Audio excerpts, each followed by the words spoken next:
Prime minister अपना घर scheme 2026 में अप्लाई करने के लिए आपने इस वेबसाइट पे आना है, apnaghar.gov.pk। ये पहली वाली वेबसाइट आएगी, इसको ओपन कर लेना है और यहाँ पे आके आपने सबसे पहले अपना अकाउंट क्रिएट कर लेना है। अगर आपने पहले से अकाउंट बनाया हुआ है तो सिंपल आपने लॉगिन करना है, वरना ये जो नीचे क्रिएट अकाउंट का बटन बना है इसको आपने क्लिक करना है और यहाँ पे आके आपने अपनी रजिस्ट्रेशन कर लेनी है। रजिस्ट्रेशन बहुत सिंपल है, आप जस्ट आपका नाम है, CNIC नंबर, आपका मोबाइल नंबर, आपका ईमेल एड्रेस और पासवर्ड और नीचे आपने रजिस्टर कर लेना। चलिए मैं फटाफट ये सारी इन्फॉर्मेशन लिख लेता हूँ। तो अभी मैंने सारी इन्फॉर्मेशन लिख ली है, तो यहाँ से हम करते हैं रजिस्टर। तो ये देखिए हमारा अकाउंट क्रिएट हो गया। अब यहाँ पे सिंपल हमने NIC और पासवर्ड के साथ लॉगिन करना है। यहाँ पे ये सिक्योरिटी कोड एंटर करना है और साइन इन का बटन दबाना है। जैसे ही आप लॉगिन करेंगे तो आपके सामने ये 3-4 इंस्ट्रक्शंस आ जाएंगे जो बहुत सिंपल है, मैं आपको साथ साथ करके बताऊंगा। तो इस वीडियो में मैं अप्लाई करने का पूरा मेथड बताने के साथ साथ आपको कुछ इसके स्कीम के रूल्स रेगुलेशन भी बताता रहूंगा। सो मेक श्योर कि आप एवरी स्टेप को अच्छे से समझ लें और बाद में आपको परेशानी ना उठानी पड़े। तो यहाँ पे सिंपल पहले आके हमने ये अप्लाई नाउ का बटन दबाना है। सबसे पहले यहाँ पे आपने अपनी कैटेगरी बतानी है कि आप किस किस्म के इंडिविजुअल हैं। जैसे कि आप अगर सैलरी पर्सन है तो इसको चूज करेंगे। अगर आपकी इनकम जो है वो किसी और सोर्स से आती है, कोई आप फ्रीलांसिंग करते हैं या आपका कोई इनफॉर्मल सोर्स है यानी जो सैलरी और बिजनेस के अलावा होगा, तो आपने ये चूज करना है। अगर आपकी बिजनेस इनकम है यानी आपका कोई छोटा बड़ा जिसे किसी भी किस्म का कारोबार है तो उसके लिए आपने ये चूज करना है और आपने मेक श्योर करना है कि आपका CNIC करेक्ट हो और साथ में आपने इससे पहले किसी भी हाउसिंग स्कीम में या किसी किस्म का कर्जा ना लिया हो, तभी आप इस स्कीम में अप्लाई कर सकते हैं। तो अभी मैंने जिसका अप्लाई करना है वो एक सैलरी पर्सन है, तो हम इस पर क्लिक करेंगे। तो ये देखिए हमारे सामने सैलरी वाले पर्सन का फॉर्म जो है वो ओपन हो गया है। तो सैलरी पर्सन के अलावा अगर मैं आपको बिजनेस पर्सन वाले का भी ये फॉर्म दिखाऊं तो वो भी तकरीबन सेम ही है, उसमें कोई इतना खास फर्क नहीं है। ये देखिए ये भी सेम उसी तरह से का है सारा, ये देखें। तो अभी दोबारा से हम यहाँ से सैलरी वाला चूज करते हैं क्योंकि जिनका अप्लाई करना है वो एक सैलरी पर्सन है। मैंने आपको सिर्फ इसलिए दिखाया था आपको पता चल जाए कि बिजनेस वाले में कोई खास फर्क नहीं है, सेम ही तरीका है। सबसे पहले यहाँ पे बैंक डिटेल्स देनी है, फिर उसके बाद पर्पस देना है। पर्पस जारी बात अपना घर बनाना है, प्लॉट लेना है 10 मरले का, या आपने 10 मरले का घर खरीदना है तो उसके लिए है। तो क्योंकि ये फाइनेंशियल लिमिट जो वो 1 करोड़ रुपए तक है, आप इसको 25 लाख, 50 लाख, 75 लाख या 1 करोड़ रुपए तक इसको अप्लाई कर सकते हैं। और ये आपका जो टर्न्योर होगा ये 20 साल के लिए होगा और 20 साल होने की वजह से आपको जो पहले 10 साल है वो आपको 5% फिक्स्ड मार्कअप लगेगा और उसके बाद जो वाले जो 10 साल होंगे, जो रिमेनिंग 10 ईयर्स, उसमें आपका जो रेगुलर उस जमाने में चल रहा होगा, जो इस पे लोन के ऊपर जो रेट चल रहा होगा बैंकिंग का, तो वो आपको देना पड़ेगा। वो 10% भी हो सकता है, 15-20, जो भी उस जमाने में चल रहा होगा 10 साल बाद, तो वही एप्लीकेबल होगा। सिर्फ पहले 10 साल में आपको बचत है क्योंकि पहले 10 साल में आपसे 5% टैक्स है वो देंगे। और एक बात आपने याद रख लेनी लाजमी कि इसके ऊपर आपको कोई भी प्रोसेसिंग चार्जेस नहीं है और ना ही आपने कोई प्री पेमेंट देनी है, यानी आपको कोई अर्ली पेमेंट देने की जरूरत नहीं है। जब तक आपका लोन कबूल नहीं हो जाएगा आपसे बैंक भी कोई ब्रांच या अगर कोई आपसे इस तरह से पैसे मांगते भी आपने नहीं देना, क्योंकि इसके रूल्स रेगुलेशन में ये बात लिखी हुई है कि इसके ऊपर कोई भी प्रोसेसिंग नहीं है, ना ही इसकी कोई प्री पेमेंट है। और एक और बात, ये लोन हासिल करने के लिए मिसाल के तौर पर अगर आप 50 लाख लोन हासिल करते हैं तो उसके ऊपर 10% जो है वो आप खुद अरेंज करेंगे और 90% जो है वो गवर्नमेंट आपको देगी। मिसाल के तौर पर 5 लाख आपने खुद अरेंज करना है और 45 लाख जो है वो गवर्नमेंट देगी। इस तरह से आपने याद रखा है, लोन टू वैल्यू आपकी जो है वो 90-10 है। तो चलिए यहाँ पे सबसे पहले बैंक एंटर करते हैं। सबसे पहले ये पूछ रहा है कि आप किस बैंक में अपना ये लोन हासिल करना चाहते हैं, तो आपने यहाँ पे अपना पसंदीदा बैंक जो है उसमें आपने इसको चूज कर लेना है। नेक्स्ट आपने उसका ब्रांच नेम बताना है भी किस ब्रांच में है आप इसको हासिल करना चाहते हैं लोन को। नेक्स्ट आपने यहाँ पे बताना है किस सिटी में है आपका वो बैंक। उसके बाद अगर आपके उसी बैंक में आपका ऑलरेडी अकाउंट एक मौजूद है, चाहे वो सैलरी पर्सन का है या आपका कोई और है, लेकिन कोशिश करें कि सैलरी वाला अप्लाई कर रहा है तो अपना वही बैंक अकाउंट चूज करे और वही बैंक अकाउंट यहाँ पे लिखे जिसमें उसकी सैलरी आती है, उससे जरा प्रोसेस थोड़ा आसान हो जाएगा। तो यहाँ पे अब आपने अपना बैंक अकाउंट लिखना है और यहाँ पे वो IBAN एक्सेप्ट नहीं करे, यहाँ पे अपने सिंपल बैंक अकाउंट नंबर लिखना है जो तकरीबन 16 से 17 डिजिट का होता है वो वाला। और इसके बाद आपने उसी बैंक का नाम दोबारा यहाँ पे लिख देना है। ये लिखने के बाद नीचे से हमने ये सेव एंड नेक्स्ट का बटन दबाना है, तो आपकी इन्फॉर्मेशन यहाँ पे सेव हो जाएगी। और अब हम आ जाएंगे यहाँ पे पर्पस ऑफ फैसिलिटी, यानी अब आपको क्या चाहिए। यहाँ पे जाहिर बात है हमने हाउस के लिए अप्लाई करना, अपने घर के लिए, तो अब यहाँ पे चूज करना है कि plot plus construction, house plus flat या खाली कंस्ट्रक्शन। इनमें से कोई भी ऑप्शन आपने जो है वो उसको चूज कर लेना है। तो मैं यहाँ पे चूज करूंगा प्लॉट प्लस कंस्ट्रक्शन के लिए। और यहाँ पे आपने अपनी जो भी आपकी मनचाही अमाउंट हो जो आप हासिल करना चाहते हैं वो आपने यहाँ पे लिख देनी है। उसके बाद नीचे ये आपसे पूछता है भी आपका जो मिनिमम जो है, जैसे मैंने बताया था अभी लोन टू वैल्यू जो है 90 और 10 है, जो 10 मिनिमम रहेगी यहाँ पे।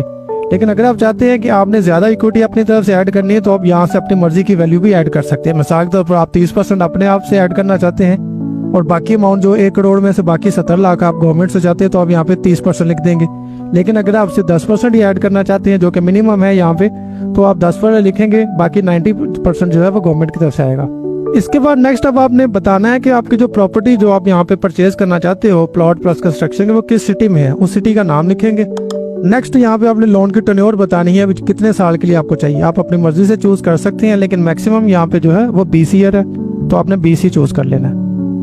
आप कम चूज करना चाहो तो कर सकते हैं। ये लिखने के बाद आपने इसको सेव एंड नेक्स्ट करना है। अब नेक्स्ट यहाँ पे आपने अपनी पर्सनल इन्फॉर्मेशन एंटर करनी है सारी, जिसमें जैसे आपका CNS इशू डेट पूछ रहा है, डेट ऑफ बर्थ है, ये मैं साथ साथ फिल करते रहता हूँ और साथ में हम इसको डिस्कस करते रहते हैं। जैसे सबसे पहले CNS इशू डेट है, उसके बाद आपकी डेट ऑफ बर्थ है।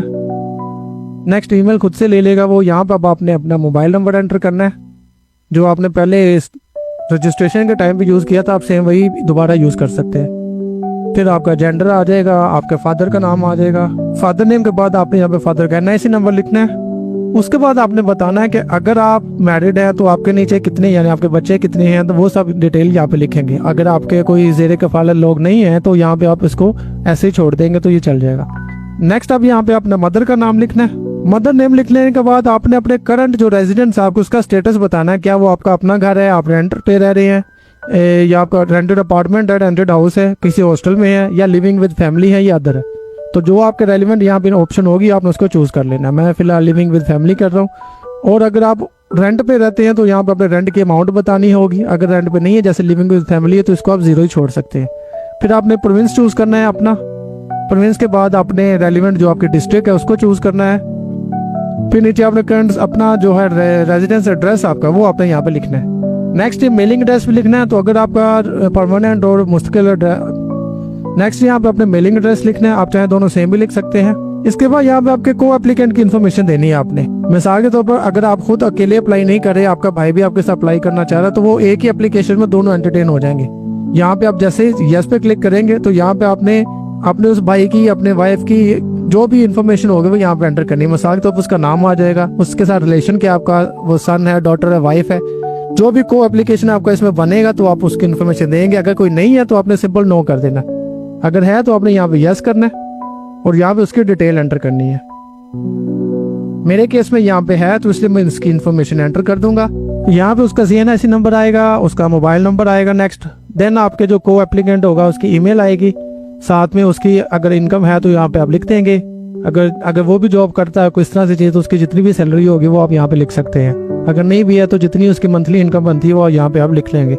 फिर आपने गारंटर का नाम देना है। ये आपको कोई भी क्लोज रिलेटिव या कोई दोस्त अहबाब हो सकता है, वो लिख देंगे आप। अगर उसकी भी इनकम है तो वो लिखेंगे आप यहाँ पे, और साथ में उसका NIC नंबर।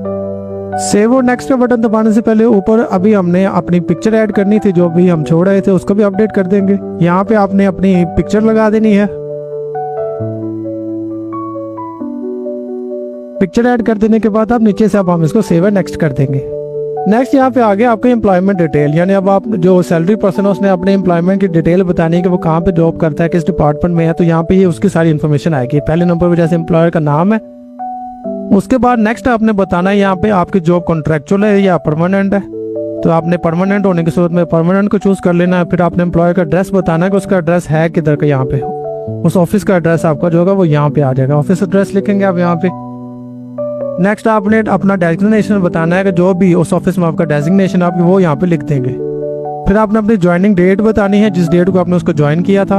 उसके बाद आपने अपनी नेट मंथली इनकम बतानी है यहाँ पे, यानी एक तो आपकी ग्रोस इनकम आती है और एक आपका आती है नेट। जो नेट इनकम आपने वो बतानी, ग्रोस इनकम में से क्योंकि टैक्सेस वगैरह कट जाते हैं पीछे रह जाती है नेट इनकम, तो आपने वो बतानी है यहाँ पे।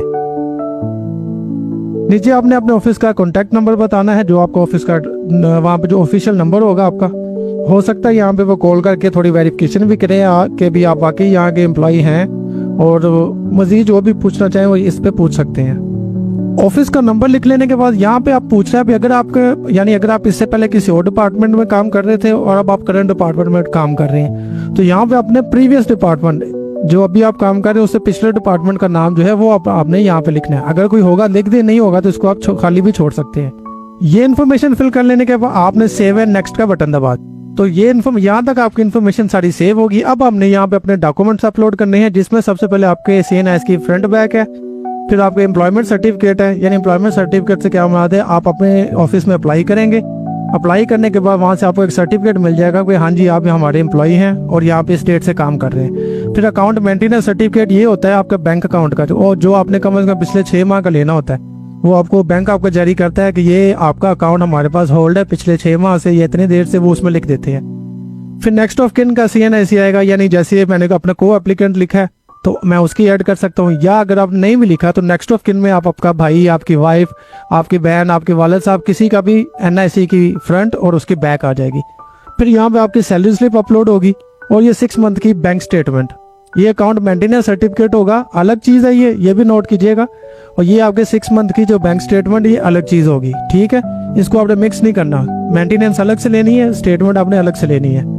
तो ये जितने भी आपके पास इमेजेस आप इकट्ठी करेंगे, इसको आप PDF या JPG में यहाँ पे बना लीजिएगा, क्लियर इमेज बनाइएगा इसकी, और यहाँ पे इसको साथ में आपने अपलोड कर देना है। तो मैंने यहाँ पे आपको सभी डॉक्यूमेंट्स के बारे में बता दिया है कि इनका यहाँ पे क्या मकसद है और आपने इनको कैसे हासिल करना है। नीचे से आपने ये चेक लगाना है और यहाँ से सबमिट एप्लीकेशन का बटन दबाना है, तो आपकी एप्लीकेशन जो है वो यहाँ पे सबमिट हो जाएगी। अब जाते जाते मैं आपको इस स्कीम के थोड़े रूल्स एंड रेगुलेशन दोबारा से बता देता हूँ। यानी ये जो लोन है ये 20 साल के लिए है, जिसमें पहले 10 साल 5% मार्कअप होगा और अगले 10 साल में नॉर्मल मार्कअप लगेगा।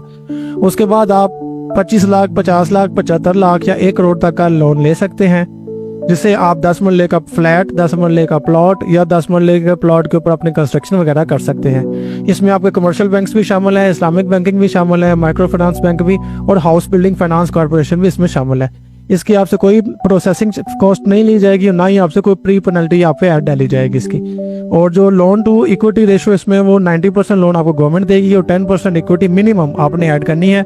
ज्यादा आप अपनी तरफ से ऐड करना चाहें तो मैंने फॉर्म के दौरान आपको बता दिया था, आप उसमें ज्यादा भी कर सकते हैं। तो आई होप आपको इस वीडियो की समझ आ गई होगी कि आपने किस तरह से इस लोन स्कीम में अप्लाई करना है और अपने घर की कंस्ट्रक्शन वगैरह आप कर सकते हैं। तो अगर वीडियो पसंद आई तो उसको लाइक शेयर और चैनल को सब्सक्राइब जरूर कीजिएगा। मैं मिलता हूँ अगली वीडियो के साथ, तब तक के लिए अल्लाह हाफिज।